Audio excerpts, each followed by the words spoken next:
guys, Lily here. Welcome back to my channel and welcome back to another video. Today I bring y'all a story time about my dad. On my Father's Day vlog, I told you guys that my dad is serving time in a state penitentiary.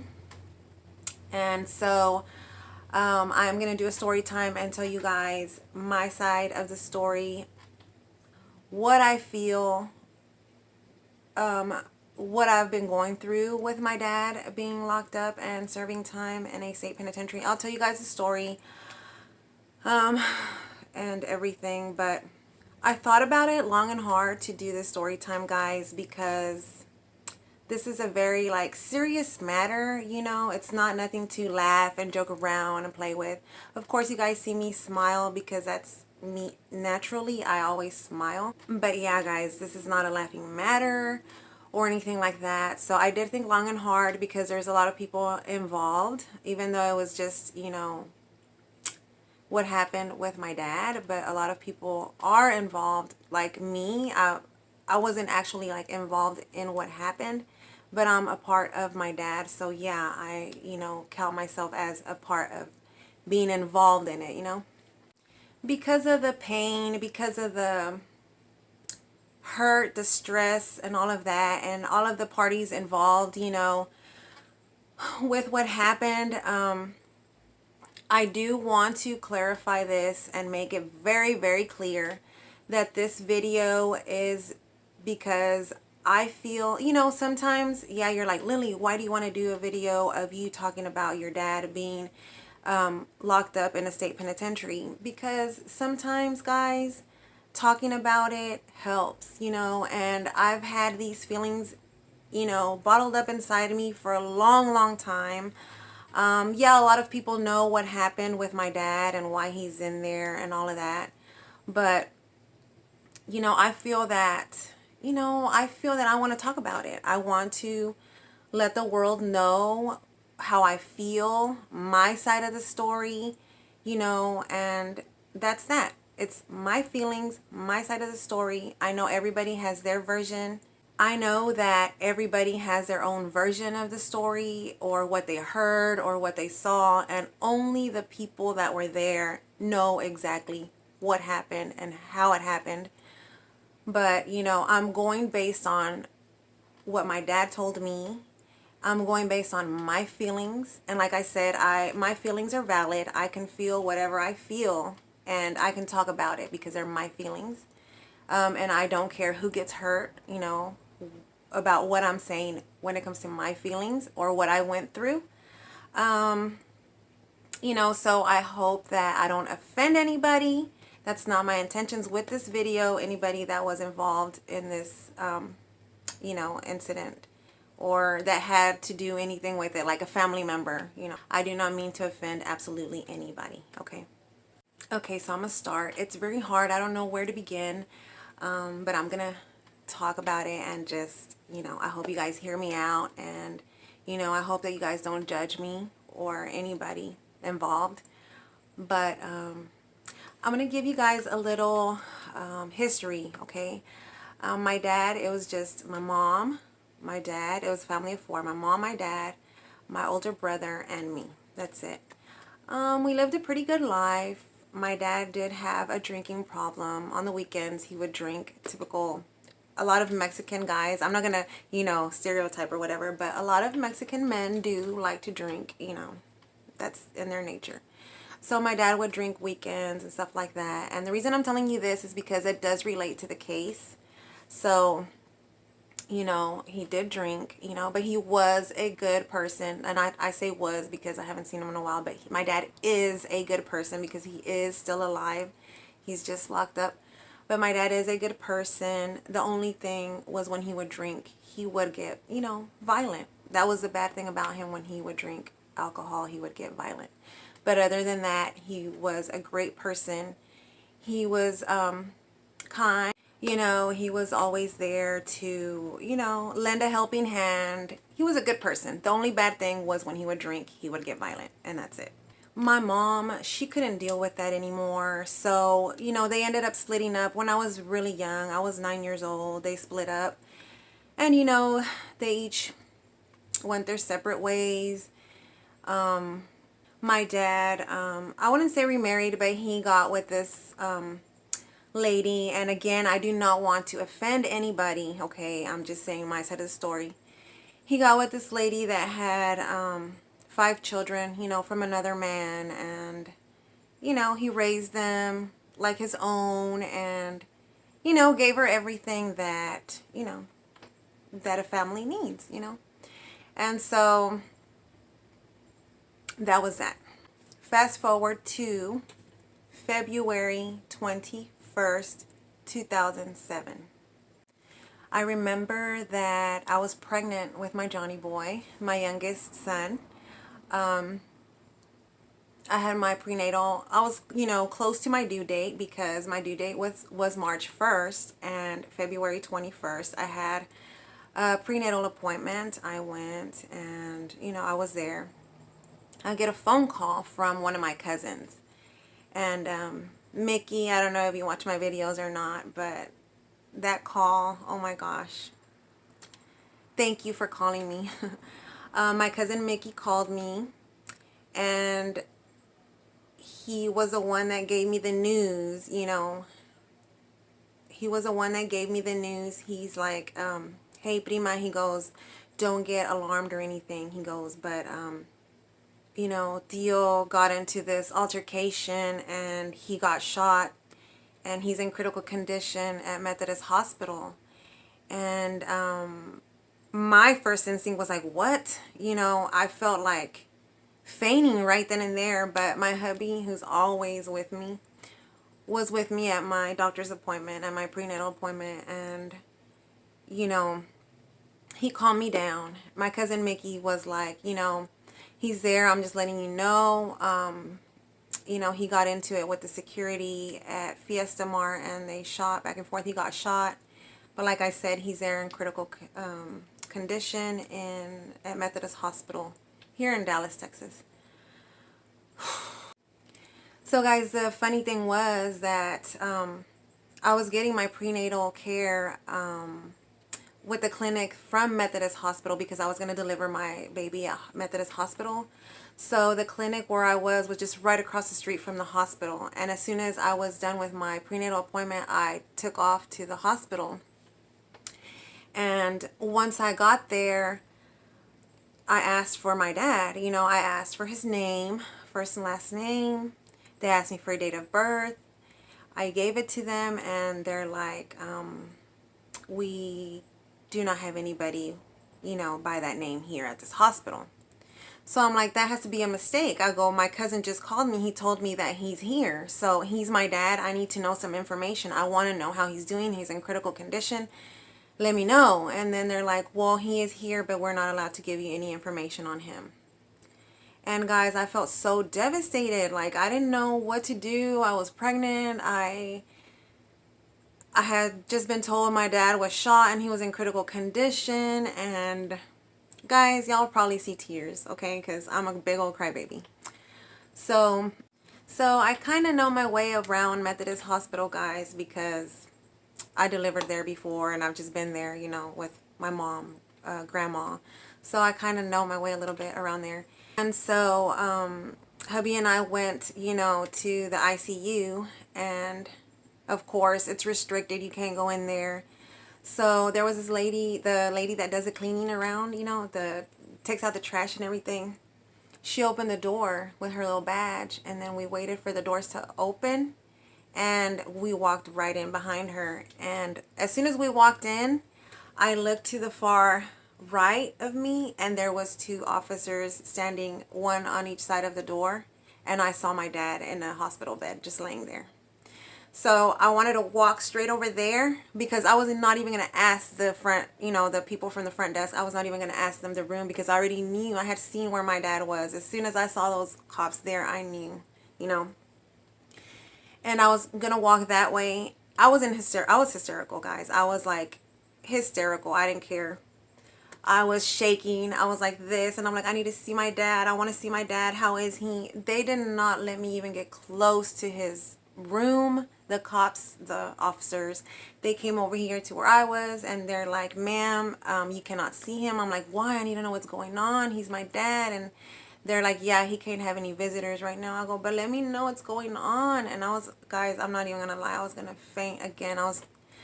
I felt so weak and I was just gonna drop to the floor. But my hubby, he's always been my strength, and he was there. The officers, they just took my info, name, phone number, and they said they would let me know if anything worsens with him, but that he was in stable condition as of, when I went, and that, they would let me know if anything else happened. They didn't. From there, I guess they transferred him to Lou Sterrett, which is county jail. And from here, guys, I'm going to read a little bit of what I could find online, because I did some research. I tried to find something from that incident, from that date, online on Google, and it's very hard. I couldn't find anything. So what I did was put the state of Texas versus my dad's name, and then I put the date. And I'm going to put, I guess right here on this side, what I'm going to be reading, so you guys can read it, what I found. And I'm going to, as I read it, I guess I'm going to be telling you guys my version of the story, so that you guys can know what happened with my dad, and why he's in there, and why he's serving the amount of time he's serving. So yeah, let's get to it. Okay, guys, and when it comes to me reading this, I got it off of Justia. I don't know. But I'm going to be reading it, and like I said, I'm going to be putting it right here somewhere for you guys. But it says, a jury convicted. I'm going to use the names. I'm just going to use the names because they're public. They're on here. So I'm not going to cover up or anything. It is what it is. So, a jury convicted Filiberto Perez, which is my dad, of murder and assessed punishment enhanced by a prior felony conviction at 99 years in prison. In 3 issues, appellant complains about extraneous offense evidence and improper jury argument. We affirm. It says, briefly, the evidence showed that the appellant had been in a long-term live-in relationship with Maria Huerta. Huerta ended the relationship after appellant left for 4 months. Okay, I'm going to stop right here really quickly. Where it says Huerta ended the relationship after appellant left for 4 months. The reason that the appellant, which is my father, left for 4 months was because they had gone on a trip to Galveston. When I say they, guys, I'm referring to my dad and my youngest stepbrother. My youngest stepbrother wanted to go fishing, and so my dad took him to Galveston and they went fishing. And again, remember at the beginning of the video, I told you guys that my dad, the only problem he had was that he drank, right? He drank a lot. So what happened was he drank over there. I guess they were having a good time because it was, I think they also took a buddy of my dad's or something. So I guess they were fishing and drinking. And yeah, that was very irresponsible of my dad to, get behind the wheel with a minor, or just behind the wheel, period, once he had been drinking. He also had prior, DWIs, and I guess they went against his, case. But anyways, that was a reason. He had been drinking and he got pulled over, and so he got locked up. He got locked up and he did, I think 4 months. I don't know if the 4 months are correct. I'm not going to say if they are or not, because it could be 3 or 4. I don't know. But he was gone away. But that was the reason he was gone for the amount of time, because he was locked up. It wasn't, they made it seem like, oh, he left. He was gone for this amount of time. He left her and she started a new relationship. No, he left because he was taking her youngest son to go fishing. And then this happened with the DWI. He got pulled over. And that was a whole nother story right there. So that's why he was gone for 4 months. I needed to clarify that. So then it says, during that time, she began a new relationship with Ignacio Gonzalez. When appellant returned to Dallas in November 2007, Huerta told him she had moved on with her life. but appellant continued to bother her at work 2 to 3 times a week, trying to convince her to reestablish their relationship. Little pause right there. Okay, so it took 4 months for Miss Huerta to find another partner. Like, it doesn't state here that it makes it seem like my dad is a bad person. And I'm not making this video to like defend my dad or whatever, because what he did was done. He did it. It's established. He did it, you know. The thing is, the way they made it seem that he was a very bad person and that he was going with the intention of doing what he did. And that's not the case. And right here, that's what I'm telling you guys, where it says that, you know, she began a new relationship and, you know, and that my dad continued to bother her. Okay. When my dad came back from, you know, when he got let go, when he already did his time for DWI, he came home, well, to his house, you know, to an empty house. Miss Huerta had emptied out the whole house. Everything that my dad had bought, that they had bought together, she took. My dad came home to a empty 4-bedroom house. The only thing she left him, guys, and I tell you this because I witnessed it. I went to my dad's house. I saw how my dad suffered and cried for her. The only thing that lady left in the house was their full-size bed and a 13-inch TV. That's it. That's all she left him. So, of course, when it says that the appellant, you know, kept, you know, trying to get in contact with her and bothering her, it wasn't because, you know, he wanted to, like, all he wanted was clarification. He would call her and she would avoid his calls. She, you know, so of course, I mean, I'm thinking he wanted to talk to her because he wanted clarification. He thought everything was going great with their relationship. He got locked up, comes back to an empty house. So yeah, wouldn't you be like, okay, what's going on? I want to talk to you. Let's solve this. So yeah, she was avoiding him. It says, Huerta once saw appellant following her, and despite her efforts, appellant learned where she lived and showed up at her new residence. Appellant told Huerta he would not allow her to be with somebody else and said he would kill whoever was going to be with Huerta.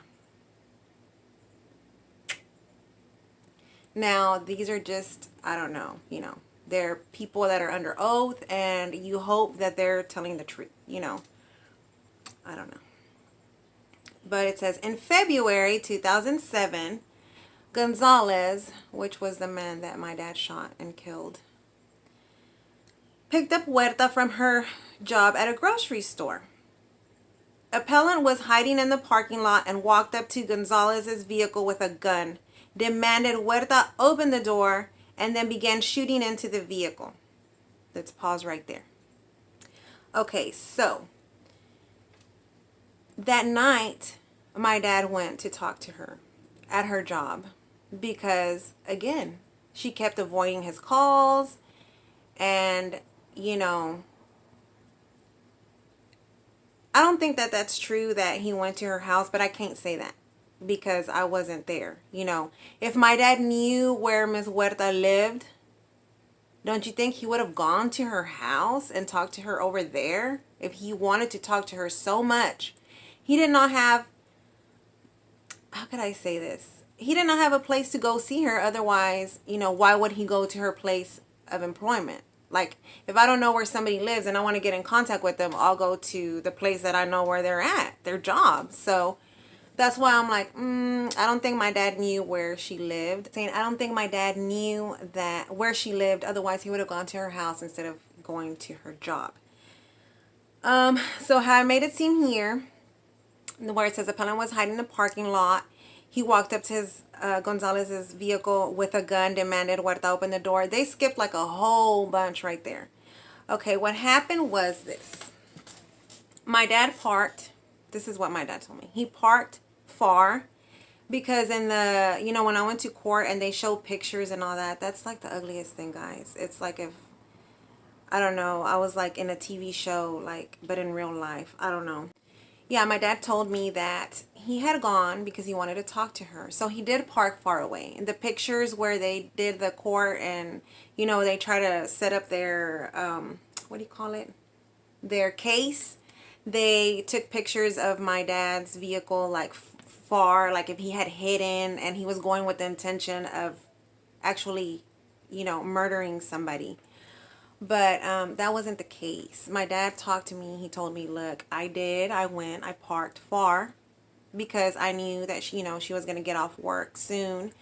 And I wanted to talk to her, I wanted to talk to her. And so, yeah, my dad had the keys to her vehicle because they both had it. They lived together in common law for years. Like if they were married for years, even though they weren't like legally married, they were common law married. So yeah, he had the keys to her vehicle as well. He got in waiting for her. My dad, that was a big no-no. But he was waiting for her so that they could talk. He told me, I was finally got it through my head that, it was over. She didn't want to be with me anymore. She didn't want to talk to me.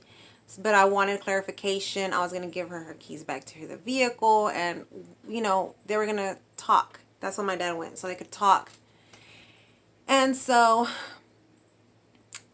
he sees this truck pull in next to, Huerta's vehicle, my dad's ex's vehicle. And he didn't think nothing of it. He had music. I remember my dad, if y'all know Chalino Sanchez, he says that the truck pulled into the parking lot, into the parking spot, jamming to Chalino Sanchez, Las Nieves de Enero. And, my dad had no clue whatsoever at that point who he was. But that was Huerta's new man. And so, but my dad didn't know at that time. So fast forward, Huerta gets out of work. And, my dad thinking, hey, she's going to get in her vehicle, so we can talk. I don't know.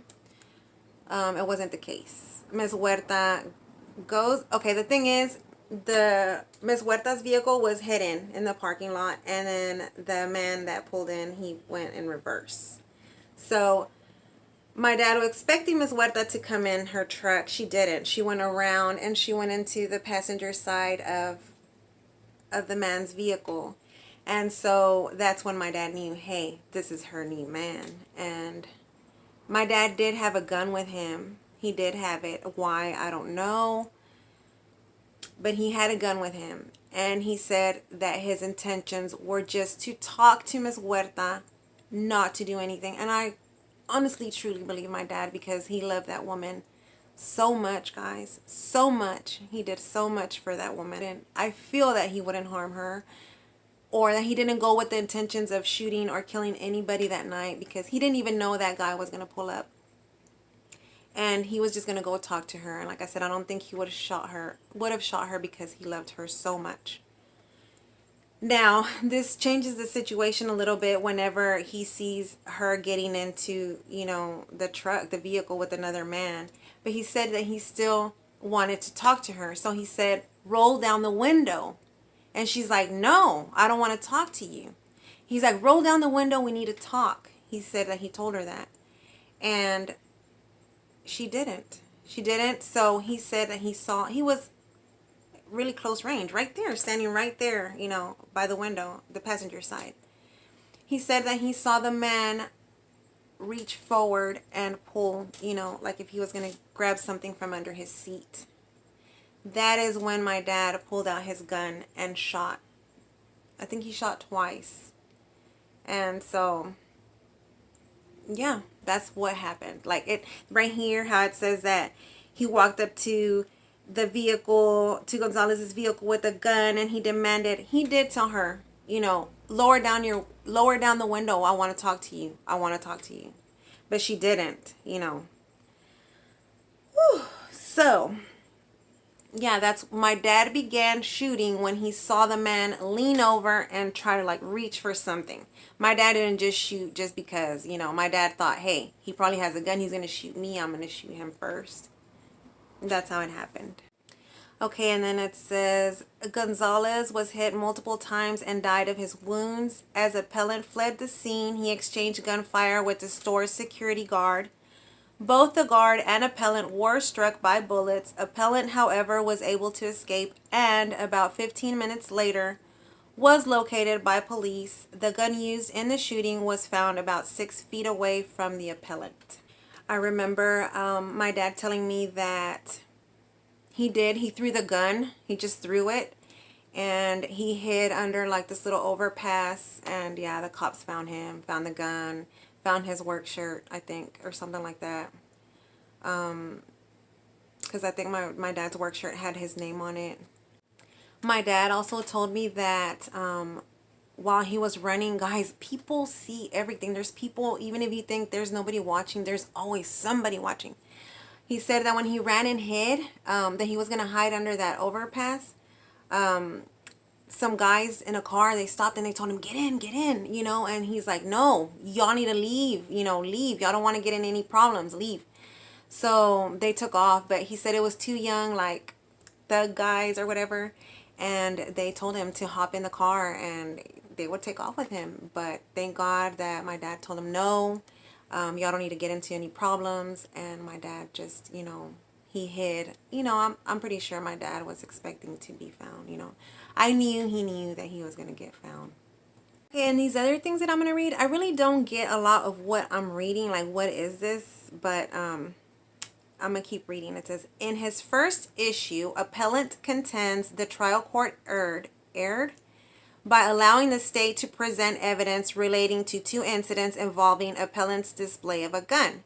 He asserts the only possible value of the evidence was to show appellant's bad character and propensity for showing off guns and making threats.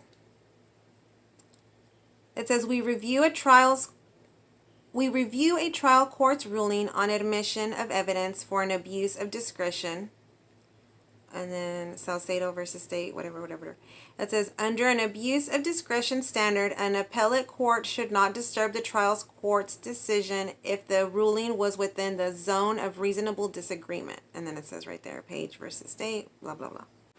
Evidence of crimes, wrongs, or acts by the defendant is not admissible if it is relevant only to prove the character of the defendant in order to show that he acted in conformity. And then it says, see text or evidence, whatever. Such evidence may be admissible for other purposes, such as to show motive, plan, or intent. CID. In the first incident, Huerta testified that about 1 month before the shooting, appellant showed her a gun and bullet and told her that with that bullet, he was going to turn someone upside down, belly facing up. Although Huerta initially did not believe the incident was important, she decided to report it to the police only hours later. I guess I can't talk about that because if there's a police report, then it's probably true that my dad did say that. It says, with respect to Huerta's testimony, appellant asserts his statement when showing her the gun and bullet did not constitute a general threat to kill anyone he saw her with, nor was it made at a time when he had any knowledge she had begun a relationship with Gonzalez. Consequently, he asserts it is not probative of intent at the time of the murder. We disagree. I guess it's like the jurors, right? This is from the jurors. I don't know. And then it says, during voir dire, I don't know what that means. Appellant questioned potential jurors on a self-defense theory and during trial suggested during the questioning of state's witnesses that Gonzalez had a gun that night. Given appellant's prior threats to Huerta's testimony regarding appellant's threat when showing her a gun and bullet allowed for the inference that the threat was directed at anyone she got involved with, and that he acted with that intent on the night he saw her with Gonzalez. Moreover, the evidence was relevant to show a motive in this case, jealousy. Guys, just reading this gives me like, I don't know, it just takes me back, and I get all these emotions again, you know. But, you know, it's life, guys. We can't do anything about the way that, you know, things pan out. Like, there's some things that we have no control over, you know, and it sucks. It really does. But continuing, it says in the second incident, appellant's nephew, which is my cousin, you know, Mickey, testified that a couple of weeks before the murder, appellant showed him a revolver he had recently purchased. The nephew stated the revolver looked like the one used to kill Gonzalez. Appellant argues this testimony was even less probative of appellant's intent or motive to shoot Gonzalez because it shows appellant did nothing more than show Rodriguez a new gun he had recently acquired. So yeah, I was just like saying, hey, you know, the first one, yeah, he showed Huerta the gun and all that, but he had no knowledge of her being in a relationship with him yet. And then this other one, my cousin Mickey, he just showed him a gun, you know, that he had purchased. It wasn't like with the intent of killing anyone. He just had purchased that gun. Okay, and then it says, we question whether this evidence even falls under the ambit of Rule 404B. Nothing suggests it was a crime for appellant to possess a weapon. Regardless, the testimony connected appellant to the gun found near him at the time he was arrested and therefore had probative value apart from any character conformity issue. We resolved the first issue against appellant. In his second and third issues, appellant complains about two arguments made by the prosecutor. Appellant did not object to either argument but suggests we should review them for fundamental error. The Texas Court of Criminal Appeals has made clear that a defendant's failure to object to improper jury argument forfeits the right to complain about the argument on appeal. And then it says C. Threadgill versus State, blah, blah, blah. Accordingly, we conclude appellant has waived these complaints. We resolve the second and third issues against appellant. We affirm the trial court's judgment. So, like, my dad didn't really know a lot about his rights or anything, I guess, but whatever. He did shoot. When he told me, he's like, I thought, like I told you guys, he saw the man reach over for something in his seat and he thought it was a gun. So he reacted instantly and he shot first and he shot him. So as a result of that, man lost his life. And as a result of that, my dad got charged, sentenced with 99 years in the state penitentiary. And that's where he's at right now. You know, I believe as humans, we all make mistakes. We're not perfect. I don't judge my dad for anything, you know. Of course, I would have loved to have both of my parents, you know, and have this really happy family. And I wish that my brother would have never passed away. Things like that happen, guys. I hold no grudge against my dad. Like I said, if y'all follow me on Instagram, I did him a little post. I write that I miss him and that I wish that I could have had him with me on Father's Day to enjoy the day with him. And I tell him that I have, you know, good memories with my dad because I was always daddy's little girl. I was always with him everywhere. You know, I have good memories. The only bad thing, like I always say, was his drinking. And like I said, we're not perfect. Nobody's perfect. We all have vices. We all make mistakes. And, you know, the thing is, to learn from those mistakes and to be better people. And my dad, he's doing his time, guys. He's doing his time, and you know, he's thought about what he did. He knows that he did wrong. He asked God for forgiveness. God has forgiven him, you know, and God forgives us because God loves us.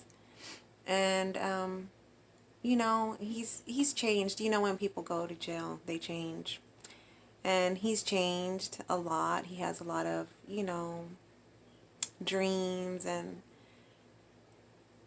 and stuff. And I just, I hope that he can get an appeal. His appeal, if you look on the website or whatever, it's not until like 2037. And my dad is old, guys, and it makes me so sad. But we all have to pay, for what we do in life. And sometimes I'm like, why? I see shows and I'm like, why do other people that kill more people and get less time, like 20 years, 15, 10, and I'm not saying, who are we to like say, how many years a person gets, or, for killing somebody, for taking somebody's life, I know that, my dad, he's older already, and, he won't do anything that he's not supposed to if he gets, released back into society. He's not going to do anything that he's not supposed to. But I know the law is the law, and I know that if I was on the other side and the man that got his life taken away was one of my family members, I would want justice for that person, for my family member.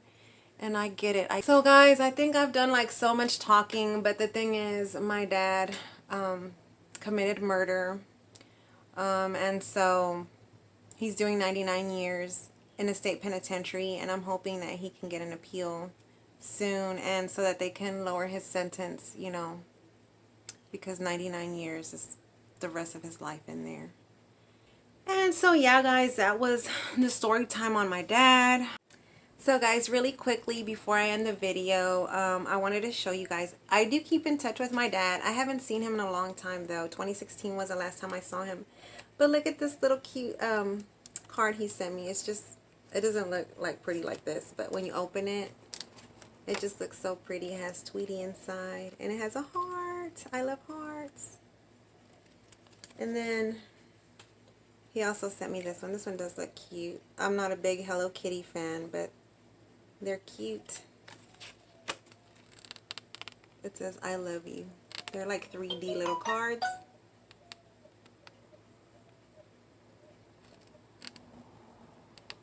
But it's so pretty. And we have a lot of letters. The last time that I went to visit him was in 2016. So yeah, it's been a while that I've seen my dad.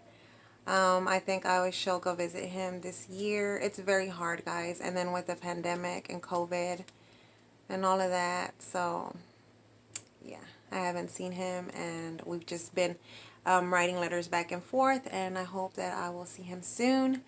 So that was it for this video, guys. This little story time. It wasn't like a great one that I was so happy to say or talk about, but I feel happy that, I, talked about it, and I gave, I put my 2 cents in of the story, because when I read what I read, that felt like, I felt like it made my dad seem like a very bad person, and he is not a bad person. We all make mistakes, and like I said, we have to pay for our consequences. So I feel much better talking about it. I love making videos, and I'll make more and more story times. Let me know down in the comments below if you guys liked it. I'm not really good at it, because I'll like veer off into different like topics, and I'll like make them super long, and I'll just, talk about everything. But if you guys like the story time, let me know in the comments below, and I'll love doing story times. I'll do more story times of different things that have happened in my life, or just, different events in my life that maybe people can relate to, or, just stuff like that. I hope you guys enjoyed this little story time. I will see you guys on my next one. Maybe we'll be fishing. Maybe I will be doing a little DIY for my mom's birthday. Who knows? I'll see you guys on my next one. Bye, guys. Thank you so much for watching. Don't forget to like and subscribe, and I'll see you guys on my next one. Bye.